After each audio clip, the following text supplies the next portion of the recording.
Vigilano da un punto di vista privilegiato e si spostano in tempi rapidissimi. A pochi passi dall'aeroporto di Malpensa si trova un fiore all'occhiello della Polizia di Stato, che proprio lo scorso anno ha tagliato il traguardo del mezzo secolo di vita. Si tratta del secondo reparto volo. Secondo perché è costituito un anno dopo il primo reparto volo di pratica di mare. Negli hangar di Malpensa si trovano, oltre a 2 aerei, anche 2 elicotteri che vengono utilizzati in particolari contesti.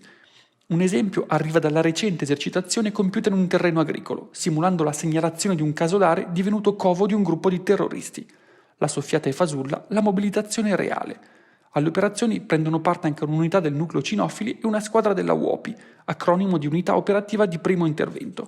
Le squadre vengono imbarcate sugli elicotteri, sbarcate sul posto e poi, terminata la bonifica dell'area, riportate alla base. Al termine un briefing per analizzare eventuali criticità, nella speranza che si tratti sempre solo di un addestramento.